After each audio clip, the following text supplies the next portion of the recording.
केंद्र में कांग्रेस की सरकार आने पर नोटबंदी की जांच होगी, ये कहना है मुख्यमंत्री अशोक गहलोत का। जयपुर में कांग्रेस प्रत्याशी ज्योति खंडेलवाल के समर्थन में जनसभा को संबोधित करते हुए गहलोत ने केंद्र और बीजेपी सरकार पर जमकर निशाना साधा। इस दौरान गहलोत ने कहा कि नोटबंदी से जनता को कोई फायदा नहीं हुआ है, बल्कि नुकसान हुआ है। लिहाजा केंद्र में कांग्रेस की सरकार आने के बाद नोटबंदी की जांच करवाई जाएगी। ये रिपोर्ट देखिए।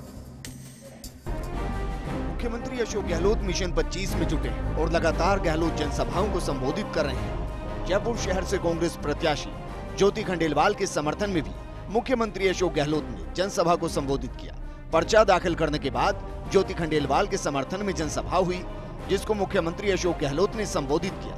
इस दौरान गहलोत ने बीजेपी और मोदी सरकार पर जमकर निशाना साधा। गहलोत ने सभा में एक और ऐलान किया। मुख्यमंत्री ने कहा कि नोटबंदी से देश की जनता को कोई फायदा नहीं हुआ, बल्कि मोदी जी ने देश की जनता को लाइन में खड़ा कर दिया।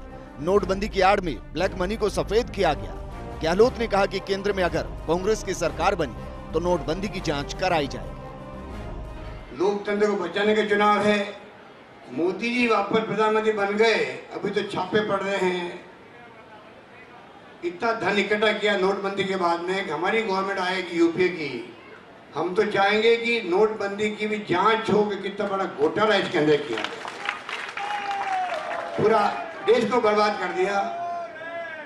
मजदूर घर बैठ गए, धंधे बंद हो गए, चौपट हो गए व्यापारियों के, नौकरी निकाल दिया गया है अपने कर्मचारियों को। अधिकांश फैक्ट्रियों ने ना ब्लैक मनी खत्म हुई, ना कमर टूटी नक्सलवाद की, ना आतंकवाद खत्म हुआ जिसके लिए कहा गया था।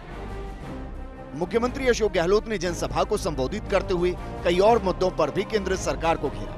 गहलोत ने कहा कि बीजेपी ने अच्छे दिन के नाम पर जनता को धोखा दिया है, लेकिन अब उनकी चाल को जनता समझ चुकी है।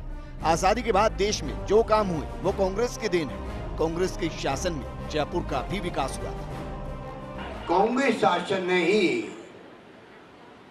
चाहे आजादी के बाद में जो कुछ जयपुर दिख रहा है आज अपने को, आजादी पहले तो क्या था जयपुर बुजुर्गों को मालूम है, नई पीढ़ी को नहीं मालूम। आजादी के बाद में जयपुर का जो स्वरूप निखर के आया है वो कांग्रेस की देन है। उसी रूप में आज जयपुर पूरे देश के अंदर अपनी अलग लोकप्रियता रखता है। हर व्यक्ति की इच्छा करती है मैं जयपुर जरूर जाऊं, राजस्थान जरूर जाऊं। बहरहाल लोकसभा चुनाव के रण में योद्धा उतर चुके हैं और कोई भी एक दूसरे को घेरने में कोई कोर कसर नहीं छोड़ना चाहता। सभी पार्टियां जीत के लिए मेहनत कर रही हैं। फिर भी 23 मई को आए नतीजे बताएंगे कि कौन सी पार्टी जयपुर सीट पर कब्जा करती है। Bureau report, first news.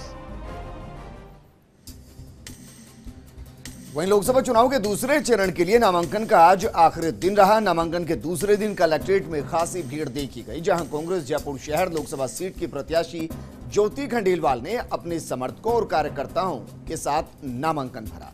वहीं 3 निर्दलीय प्रत्याशियों ने भी जयपुर शहर सीट से ये नामांकन भरा है। ये रिपोर्ट देखिए। चुनावी मौसम में जयपुर जिले की 2 लोकसभा सीटों के लिए नामांकन भरने का दौर 10 अप्रैल से शुरू हो चुका है। दूसरे दिन जयपुर शहर लोकसभा सीट में कांग्रेस प्रत्याशी ज्योति खंडेलवाल ने अपना नामांकन भरा। पर्चा दाखिल करने से पहले ज्योति खंडेलवाल ने रोड शो किया। नामांकन दाखिल करने के बाद ज्योति खंडेलवाल के समर्थन में एक जनसभा भी हुई।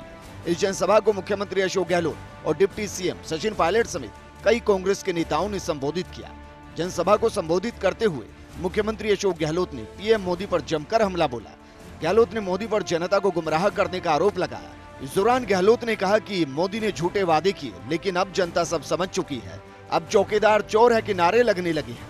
गहलोत ने ज्योति खंडेलवाल के मेयर कार्यकाल का भी जिक्र किया और कहा कि जयपुर का जो स्वरूप निखर कर आया वो कांग्रेस की ही देन है। कांग्रेस शासन ने ही,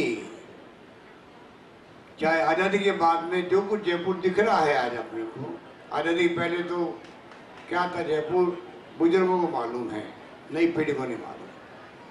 आजादी के बाद में जयपुर का जो स्वरूप निखर के आया है वो कांग्रेस की देन है। उसी रूप में आज जयपुर पूरे देश के अंदर अपनी अलग लोकप्रियता रखता है। हर व्यक्ति की इच्छा करती है मैं जयपुर जरूर जाऊं, राजस्थान जरूर जाऊं। गहलोत ने दावा किया है कि पूरे प्रदेश में कांग्रेस के पक्ष में माहौल है। बीजेपी पर वार करते हुए गहलोत ने कहा कि बीजेपी के मैनिफेस्टो में पुराने वादों का जिक्र भी नहीं है। ये गुमराह करने का काम करते हैं, झूठे वादे करके जुमले करते हैं, अब जनता में पूरे तौर पर एक्सपोज हो चुके हैं। घनश्याम तिवारी का जिक्र करते हुए मुख्यमंत्री ने कहा कि केंद्र और राज्य में बीजेपी की सरकार थी, लेकिन क्या इन्होंने घनश्याम तिवारी को न्याय दिलाया? अब तक लोग इंतजार करेंगे अच्छे दिन कैसे होते हैं, कब आएंगे। पूरा 5 साल निकल रहा हूँ, उनकी पोल खुल चुकी है। मोदी जी जानबूझ कर, क्योंकि पूरी तरह नाकाम हो गए, तो वो पुराने वादों को भूल गए। उनका मैनिफेस्टो सिफर है, पुराने वादों का जिक्र ही नहीं है, ना रोजगार का है, ना काले धन का, ना किसी का है। और गुमराह करने का काम करते हैं हिंदुत्व के नाम पर। क्या हम लोग हिंदू नहीं यहाँ बैठे हुए? राष्ट्र प्रेम की बात करते हैं, क्या राष्ट्र प्रेमी हम लोग नहीं हैं? ऐसा माहौल ये घनश्याम तिवारी जी जानते हैं। जब इन्होंने पार्टी छोड़ी तो इनको कहना पड़ा, ये तो जेल गए हुए इमरजेंसी के अंदर। इमरजेंसी से खतरनाक स्थिति देश में बन चुकी है। इमरजेंसी से खतरनाक इनके शब्दों के अंदर इन्होंने क्या कहा, अमित शाह और वसुंधरा जी यहाँ की संपत्तियों को लूटने का काम कर रहे हैं। गहलोत ने मोदी सरकार पर कई वार किए और कहा कि ये चुनाव लोकतंत्र को बचाने का है। मोदी सरकार ने देश को बर्बाद कर दिया है, मजदूर घर पर बैठे हैं और ना आतंकवाद खत्म हुआ। ट्रक भर भर कर बीजेपी कैंडिडेट के पास पैसे जा रहे हैं। दूध में डुबोकर नेताओं को निकाला होगा, तभी ये दूध के धुले हुए हैं। पिछली बार तो मोदी के झूठे वादों के बहकावे में आ गए, लेकिन इस बार जयपुर की जनता की भी परीक्षा है। जयपुर के विकास के लिए कांग्रेस को जिताएं। गहलोत ने कहा कि चुनाव तब जीता जाता है जब खुद के मन में लालसा भी हो और संकल्प भी हो। लोगों पे छापे डाल रहे हैं। जैसे मोदी जी को पूछो, आपकी सरकार में आपके बीजेपी के लोगों के कहीं छापा पड़ा? वो क्या दूध के धुले हुए लोग हैं? क्या बीजेपी ने, आरएसएस ने बड़े बड़े कड़ाव लगाए होंगे, दूध भर करके उनमें डुबाया होगा नेताओं को, फिर निकाला होगा दूध से धुले हुए हैं ये लोग? क्या हो रहा देश के अंदर? मजाक बना रखी है। जयपुर शहर सीट के समीकरणों की बात करें तो जयपुर सीट शुरू से बीजेपी की परंपरागत सीट रही, लेकिन विधानसभा चुनाव के नतीजों ने समीकरण बदल दिए। जयपुर लोकसभा सीट के अंतर्गत विधानसभा की 8 सीटें आती हैं। पिछले विधानसभा चुनाव में जयपुर की 8 सीटों में से 5 पर कांग्रेस और 3 पर बीजेपी को जीत मिली। फिर भी जयपुर संसदीय सीट पर ब्राह्मण, राजपूत और वैश्य बिरादरी का बराबर प्रभाव है, लेकिन ब्राह्मण उम्मीदवार ज्यादा जीते हैं। 2011 की जनगणना के मुताबिक जयपुर सीट पर 5.76% हिस्सा ग्रामीण और 94.24% शहरी वोटर का है। मुस्लिमों की आबादी लगभग 10% है। 2014 के लोकसभा चुनाव में बीजेपी उम्मीदवार रामचरण बोहरा ने कांग्रेस प्रत्याशी महेश जोशी को 5,39,345 मतों के भारी अंतर से पराजित किया था। बीजेपी से रामचरण बोहरा को 8,63,358 और कांग्रेस से महेश जोशी को 3,24,013 वोट मिले। 2014 में इस सीट पर 66.2% मतदान हुआ था, जिसमें से बीजेपी को 66.6% और कांग्रेस को 25% वोट हासिल हुए थे। बहरहाल इस बार कांग्रेस ने अपना प्रत्याशी बदल दिया है। पूर्व मेयर ज्योति खंडेलवाल को मैदान में उतारा है, तो वहीं बीजेपी ने मौजूदा सांसद रामचरण बोहरा पर ही दांव खेला है। ज्योति खंडेलवाल ने अपना नामांकन दाखिल कर दिया है और गहलोत ने ज्योति खंडेलवाल के समर्थन में जनसभा करके मिशन 25 को और धार दी थी। बीजेपी उम्मीदवार रामचरण बोहरा भी चुनाव प्रचार में जुटे हैं। अब 23 मई को नतीजे बताएंगे किसकी रणनीति ज्यादा काम आई। Bureau report, first India news. तो जयपुर शहर सीट पर बीजेपी ने मौजूदा सांसद रामचरण बोहरा पर दांव खेला है, तो कांग्रेस ने पूर्व मेयर ज्योति खंडेलवाल को मैदान में उतारा है। ये जरा देखिए, ये जयपुर शहर में दोनों आपस में कांग्रेस और बीजेपी की तरफ से मैदान में होंगे। एक तरफ ज्योति खंडेलवाल जो कि जयपुर के मेयर रह चुके हैं और उसी काम के आधार पर वो मैदान में, और दूसरी तरफ सांसद रामचरण बोहरा जो देश के अंदर चौथे ऐसे प्रत्याशी थे जो सबसे ज्यादा वोटों से जीते थे। इन दोनों के बीच में मुकाबला वाकई में जयपुर शहर के अंदर देखना दिलचस्प होगा, क्योंकि जयपुर शहर का इतिहास ये बताता है कि यहाँ पर ब्राह्मण कैंडिडेट के जीतने के चांसेस बहुत ज्यादा होते हैं। क्या ये ज्योति खंडेलवाल के खिलाफ जाएगा या यही समीकरण ज्योति खंडेलवाल के पक्ष में जाएगा? और अब बात करते हैं मुख्यमंत्री अशोक गहलोत के बीकानेर दौरे की। गहलोत ने बीकानेर के लूणकरणसर में जनसभा को संबोधित किया। इस दौरान गहलोत ने मोदी जी और उनकी टीम यानी कि सोशल मीडिया के मार्फत देशवासियों को गुमराह करने का आरोप लगाया। गहलोत ने कहा कि प्रधानमंत्री देश का होता है, एक पार्टी का नहीं होता। आज लोकतंत्र और संविधान दोनों खतरे में है। गहलोत ने कहा कि राष्ट्र प्रेम के नाम पर, धर्म के नाम पर, सैनिकों के नाम पर राजनीति की जा रही है। गहलोत ने कांग्रेस प्रत्याशी मदन गोपाल को जिताने की अपील की। और ये 4 तस्वीरें हम आपको दिखा रहे हैं लूणकरणसर में सभा के दौरान की तस्वीरें हम आपको दिखा रहे हैं। इस दौरान पूर्व मंत्री वीरेंद्र बेनीवाल भी यहां पर आपको नजर आ रहे हैं। लूणकरणसर से वो पूर्व विधायक रह चुके हैं। गहलोत का किस तरीके से वहां पहुंचने पर स्वागत किया गया, ये तस्वीर भी हम आपको दिखा रहे हैं। मंच पर किस तरीके से दिग्गज थे और जनसभा में भीड़ किस तरीके से नजर आ रही है। दरअसल दोनों तस्वीरें आपको एक जैसी ही यहां पर नजर आ रही होगी, क्योंकि मंच पर दिग्गजों की तस्वीर आपको ऊपर की विंडो में नजर आ रही है। और ये देखिए जरा, मदन गोपाल, लूणकरण से पूर्व विधायक और मंत्री वीरेंद्र बेनीवाल मुख्यमंत्री अशोक गहलोत से सियासी तौर पर मंत्रणा करते हुए। चाहते हैं अधिक से अधिक 25 सीटें कैसे जीते राजस्थान के अंदर। मिशन 25 पूरा हो गया तो आप देखेंगे जो विश्वास आपने 3 महीने पहले किया था सरकार बनाने का कांग्रेस की, और जो योजनाएं हमारे दिलो दिमाग के अंदर है, जो सपने हमने सबने संजोए हुए हैं दिल के अंदर, दिमाग के अंदर, राजस्थान को किस दिशा में आगे बढ़ाना है, तेज गति से किस प्रकार जन करने का योजना को लागू करना है, मैं आपको कह सकता हूँ दावे के साथ में मिशन 25 हुआ नहीं, 25 लोग आवार बन करके पार्लियामेंट में गूंजेंगे राजस्थान के हितों की रक्षा करने के लिए। चक्कर बहुत बड़ा है, जिस प्रकार लक्ष्यदार भाषा के। वहीं बीकानेर लोकसभा सीट 2009 में परिसीमन के बाद से अनुसूचित जाति के लिए इस सीट को आरक्षित कर दिया गया और पिछले 3 लोकसभा चुनाव में बीकानेर सीट पर बीजेपी का कब्जा है। पिछले 2 चुनाव से बीजेपी के अर्जुना मेघवाल इस सीट पर जीतते आ रहे हैं। ये दरअसल हम आपको बीकानेर का सियासी समीकरण आपको समझा रहे हैं। 2004 में चुनाव में बीजेपी के टिकट पर अभिनेता धर्मेंद्र बीकानेर का प्रतिनिधित्व कर चुके हैं। उस दौरान उनके लापता के पोस्टर भी यहां पर लगते हुए नजर आए थे। इस लोकसभा क्षेत्र में 8 विधानसभा सीटें आती हैं। 2018 के विधानसभा चुनाव में 8 में से 3 सीटें कांग्रेस ने जीती हैं, जबकि बीजेपी ने 4 सीटें और डूंगरगढ़ सीट सीपीएम के हिस्से में आई है। 2014 के लोकसभा चुनाव में बीकानेर सीट पर 58.5% वोटिंग हुई है।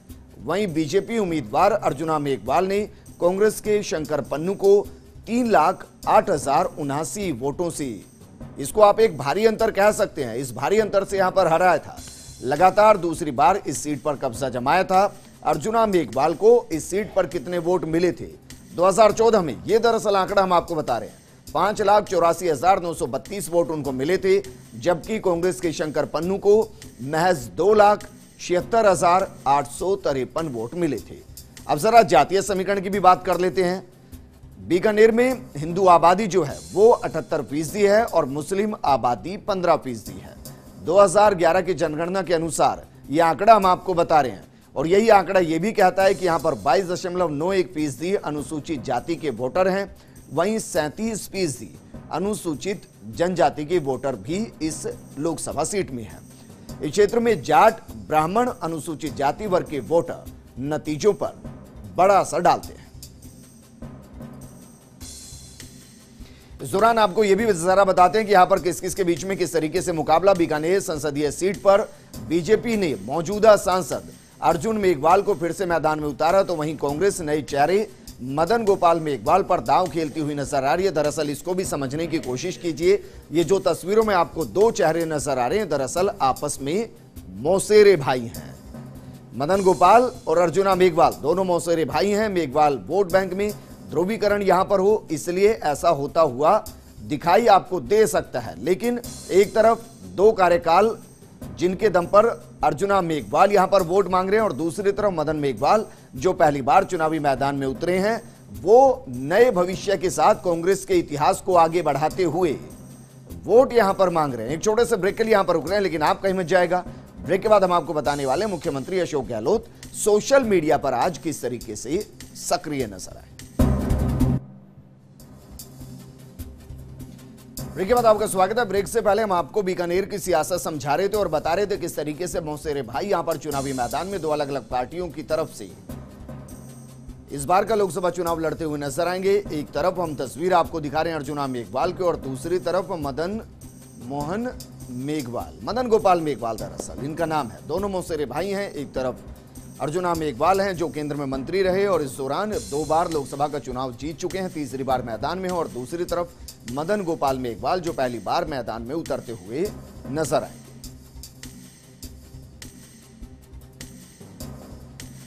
वहीं जयपुर के बाद सीएम गहलोत ने झुंझुनू में कांग्रेस प्रत्याशी श्रवण कुमार के समर्थन में चुनावी सभा को संबोधित किया। गहलोत ने पीएम मोदी पर जमकर प्रहार किया। उन्होंने कहा कि आज देश का लोकतंत्र खतरे में है और मोदी फिर से जीते तो देश में आने वाले में समय में चुनाव नहीं होंगे। कांग्रेस अध्यक्ष राहुल गांधी लोकतंत्र की जीत के लिए लड़ाई लड़ रहे हैं। ये रिपोर्ट देखिए। देश में ये पहला मौका है जब शहीदों के नाम पर सियासत हो रही है और शहीदों के नाम पर वोट मांगे जा रहे हैं। ये कहना है मुख्यमंत्री अशोक गहलोत का। झुंझुनू में कांग्रेस प्रत्याशी श्रवण कुमार के समर्थन में गहलोत ने जनसभा को संबोधित किया। इस दौरान मीडिया से बातचीत में गहलोत ने बीजेपी और मोदी सरकार पर कई प्रहार किए। गहलोत ने कहा कि ये पहला मौका है जब सेना पर सियासत हो रही है और शहीदों के नाम पर वोट मांगे जा रहे हैं, जबकि शहीद का बलिदान पूरे देश के लिए सम्माननीय है। न केवल पुलवामा बल्कि इससे पहले भी जवान शहीद हुए, लेकिन कभी भी शहीद के नाम पर वोट नहीं मांगे गए। जिनको गुमराह करते हैं सोशल मीडिया के माध्यम से मोदी जी, पर कभी भी इंदिरा गांधी ने, राजीव गांधी ने फौजों का जो त्याग बलिदान है उसको लेकर राजनीतिक वोट कभी नहीं मांगे। हम उन पर गर्व है। मोदी जी क्या करते हैं, उपग्रह छोड़ा जाता है जो 35 साल पहले बनाया इंदिरा गांधी जी ने, इसरो संस्थान बनाई थी, तब उपग्रह छोड़ने की स्थिति बनी 35 साल के बाद में। मोदी जी सब अपने उपलब्धि बताते रहते हैं। हम उपग्रह छोड़ दिया, हमने सर्जिकल स्ट्राइक कर दी। अरे सर्जिकल स्ट्राइक की तो पूरे देश को गर्व है। फिर क्यों बोल जाता हूँ कि आप प्रधानमंत्री देश के हो, एक पार्टी के नहीं हो। मुख्यमंत्री अशोक गहलोत ने जनसभा को संबोधित करते हुए मोदी सरकार पर हमला किया। गहलोत ने कई मुद्दों पर केंद्र सरकार को घेरा। गहलोत ने कहा कि देश का लोकतंत्र खतरे में है और मोदी फिर से जीते तो देश में आने वाले समय में चुनाव नहीं होंगे। कांग्रेस अध्यक्ष राहुल गांधी लोकतंत्र की जीत के लिए लड़ाई लड़ रहे हैं।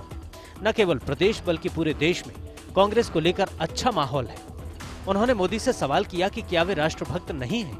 उन्होंने कहा कि देश की आबादी 130 करोड़ के करीब है और यहाँ रहने वाला हर व्यक्ति राष्ट्रभक्त है।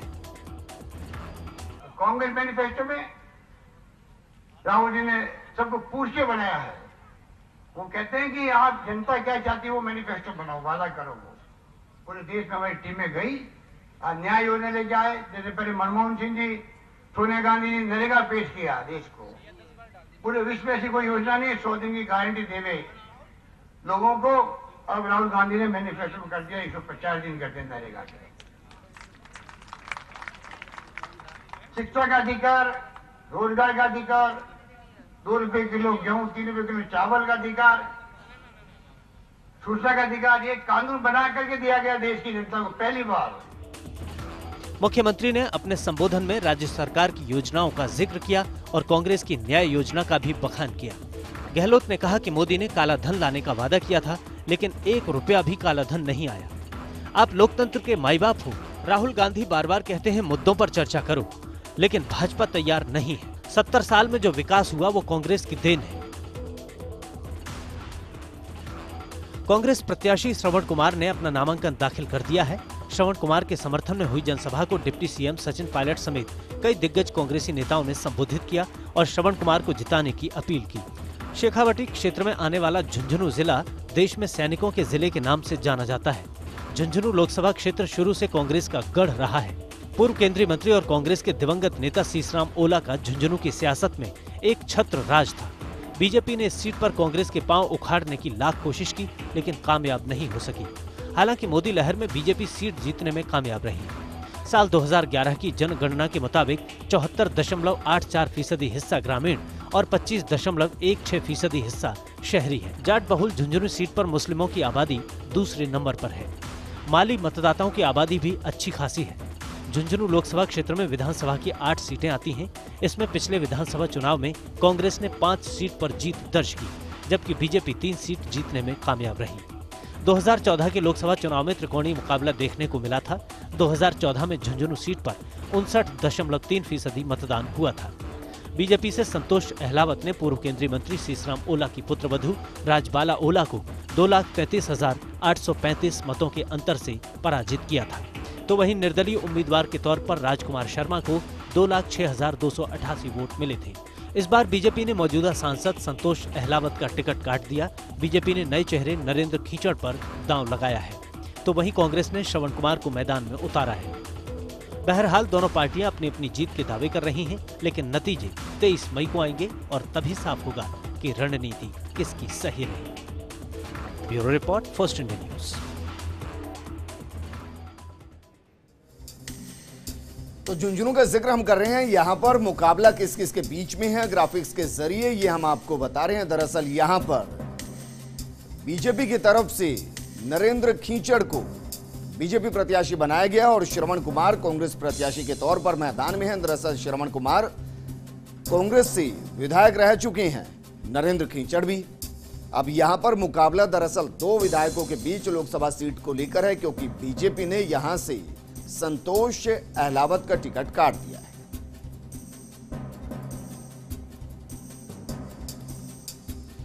आज सिविल लाइन्स में फिलहाल इतना ही। आप बने रहिए फर्स्ट इंडिया न्यूज के साथ। नमस्कार।